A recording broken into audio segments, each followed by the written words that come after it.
মুস্তাফিজ, আজকের শিমুল ভুইয়া, আর এর আগে গ্রেপ্তার হয়েছে জিহাদ এবং এর আগে গ্রেপ্তার হয়েছে আমাদের শিমুল ভুইয়া। শিমুল ভুইয়া ছিল মূল ঘাতক, তারই মূল সহযোগী ছিল আজকে যে দুজনকে আমরা গ্রেপ্তার করেছি, সে হলো ফয়সাল এবং মুস্তাফিজ। এবং এই দুইজন আজকে আমাদের কাছে গ্রেপ্তার হওয়ার সাথে সাথেই তারা সকল কিছু তারা আমাদের কাছে স্বীকার করেছেন।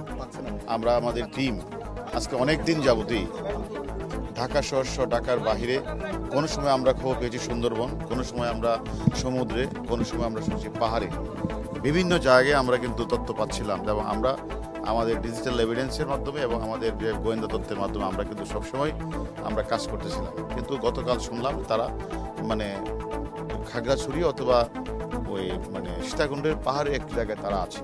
তারই প্রেক্ষিতে আমাদের একটি টিম আগে যায় এবং আমরা আজকে আরেকটি হেলিকপ্টার নিয়ে আমরা সেখানে যাই। সেখানে সারা অভিযান করে, আসলে এত উঁচু পাহাড়, সেখানে আসলে টিম ওরা অনেক কঠিন, প্রায় সেখানে 7 থেকে 8 ঘন্টা লাগে সেখানে হাইটে উঠতে।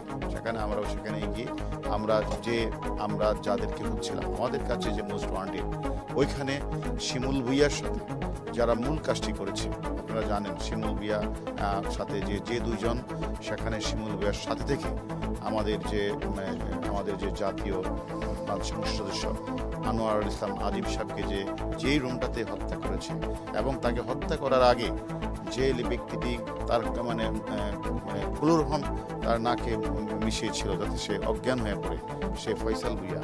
এবং এখানে যে মুস্তাফিজ, যাকে বিভস্ত্র করে, যাকে নিয়ে তারা সেই চেয়ারে বসে বাধা বেঁধে তারপর তার যখন মৃত্যু নিশ্চিত হয় তখন তারা তাকে এই বাথরুমের পাশে নিয়ে তারপরেও আমরা যেহেতু তাদেরকে আজকে তাদের গ্রেপ্তার হয়েছে, আমরা আরেকটু জিজ্ঞাসাবাদ করে তারপরে আমরা আপনাদেরকে পরবর্তী পর্যায়ে